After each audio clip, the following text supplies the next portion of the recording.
Clip number 490۔ اس clip میں آپ قرآن پاک کی سورہ یونس کی آیت نمبر 47 سے 49 تک کی تلاوت، ترجمہ اور تفسیر قرآن صراط الجنان سماعت فرمائیں گے۔ بسم اللہ الرحمن الرحیم۔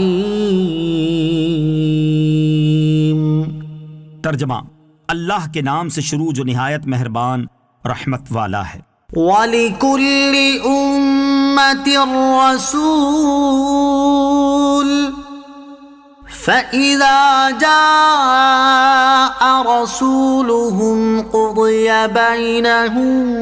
بِالْقِسْطِ وَهُمْ لَا يُظْلَمُونَ۔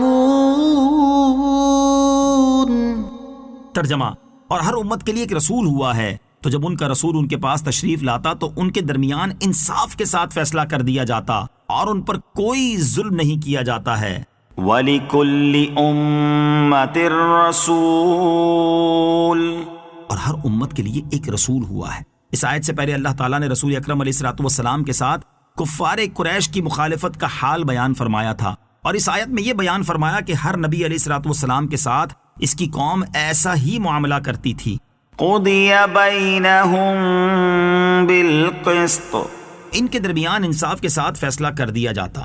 ایک قول یہ ہے کہ اس میں دنیا کا بیان ہے، اور معنی یہ ہے کہ ہر امت کے لیے دنیا میں ایک رسول ہوا ہے جو انہیں دین حق کی دعوت دیتا اور طاعت و ایمان کا حکم کرتا۔ جب ان کا رسول ان کے پاس تشریف لاتا اور احکام الہی کی تبلیغ کرتا تو کچھ لوگ ایمان لاتے اور کچھ تکذیب کرتے اور منکر ہو جاتے۔ تب ان کے درمیان انصاف کے ساتھ فیصلہ کر دیا جاتا کہ رسول کو اور ان پر ایمان لانے والوں کو نجات دی جاتی اور تکذیب کرنے والوں کو عذاب سے ہلاک کر دیا جاتا۔ دوسرا قول یہ ہے کہ اس میں آخرت کا بیان ہے، اور معنی یہ ہے کہ روز قیامت ہر امت کے لیے ایک رسول ہوگا جس کی طرف وہ منسوب ہوگی۔ جب وہ رسول موقف میں آئے گا اور مومن و کافر پر گواہی دے گا تب ان میں فیصلہ کیا جائے گا، اور مومنوں کو نجات نصیب ہوگی اور کافر عذاب میں گرفتار ہوں گے۔ وَيَقُولُونَ مَتَى هَذَا الْوَعْدُ إِن كُنتُمْ صَادِقِينَ قُل لَّا أَمْلِكُ لِنَفْسِي ضَرًّا وَلَا نَفْعًا إِلَّا مَا شَاءَ اللَّهُ لِكُلِّ أُمَّةٍ أَجَلٌ إِذَا جَاءَ أَجَلُهُمْ فَلَا يَسْتَأْخِرُونَ سَاعَةً وَلَا يَسْتَقْدِمُونَ۔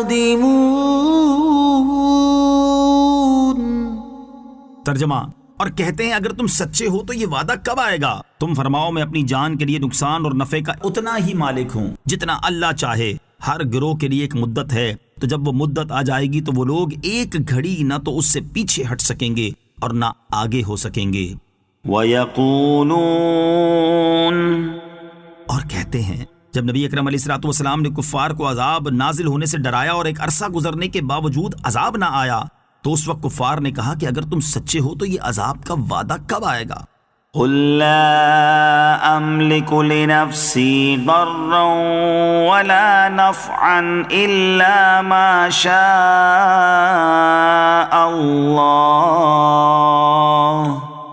تم فرماؤ میں اپنی جان کے لیے نقصان اور نفع کا اتنا ہی مالک ہوں جتنا اللہ چاہے۔ اس آیت میں کفار کے اس قول اگر تم سچے ہو تو یہ وعدہ کب آئے گا کا جواب دیا گیا ہے، اور اس کا خلاصہ یہ ہے کہ دشمنوں پر عذاب نازل کرنے اور دوستوں کے لیے مدد ظاہر کرنے کی قدرت اور اختیار صرف اللہ تعالیٰ کو ہے، اور اللہ تعالیٰ نے اس وعدے اور وعید کو پورا کرنے کے لیے ایک وقت معین کر دیا ہے، اور اس وقت کا تعین اللہ تعالیٰ کی مشیت پر موقوف ہے، اور جب وہ وقت آ جائے گا تو وہ وعدہ بہر صورت پورا ہوگا۔ اس آیت میں جو یہ فرمایا گیا کہ اے حبیب علیہ الصلوۃ والسلام آپ فرما دیں کہ میں اپنی جان کے لیے نقصان اور نفع کا اتنا ہی مالک ہوں جتنا اللہ چاہے، اس سے مراد یہ ہے کہ اللہ تعالیٰ کے قادر کیے بغیر میں اپنی جان پر بھی کسی نفع و نقصان کا اختیار نہیں رکھتا، البتہ اللہ تعالیٰ جس چیز کا چاہے مجھے مالک و قادر بنا دیتا ہے۔ صحیح بخاری میں ہے، دو عالم کے مالک و مختار صلی اللہ تعالیٰ علیہ وسلم نے ارشاد فرمایا وَإِنَّمَا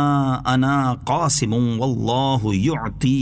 بے شک میں تقسیم کرنے والا ہوں جبکہ اللہ عز و جل عطا کرتا ہے۔ اس سے معلوم ہوا کہ جو چیز جب بھی جس کو اللہ تعالیٰ دیتا ہے وہ حضور پرنور علیہ الصلوۃ والسلام کی تقسیم سے ہی ملتی ہے، اور اس حدیث پاک میں اللہ تعالیٰ کے دینے اور سید المرسلین علیہ الصلوۃ والسلام کے تقسیم فرمانے کو کسی قید کے بغیر بیان فرمایا گیا ہے کہ نہ زمانے کی قید ہے، نہ چیز اور نہ لینے والے کی قید ہے۔ اس سے معلوم ہوا کہ سید المرسلین علیہ الصلوۃ والسلام کا دینا کسی زمانے، چیز اور لینے والے کے ساتھ خاص نہیں، بلکہ وہ اللہ تعالیٰ کے دیے ہوئے میں سے ہر زمانے میں جو چیز جسے جو چاہیں عطا فرماتے ہیں۔ نیز بکثرت احادیث سے ثابت ہے کہ آپ نے دین اسلام کو دل سے ماننے والوں اور اس کی حمایت کرنے والوں کو نفع پہنچایا اور آئندہ بھی پہنچائیں گے، جیسے حضرت ربیعہ رضی اللہ تعالیٰ عنہ کو جنت عطا فرمانا، حضرت جابر رضی اللہ تعالیٰ عنہ کے گھر تھوڑے سے آٹے اور گوشت میں لعاب دہن ڈال کر سینکڑوں لوگوں کو کھلا دینا، غزوہ بدر میں حضرت ابو ذر رضی اللہ تعالیٰ عنہ کی آنکھ زخمی ہونے پر اسے صحیح کر دینا،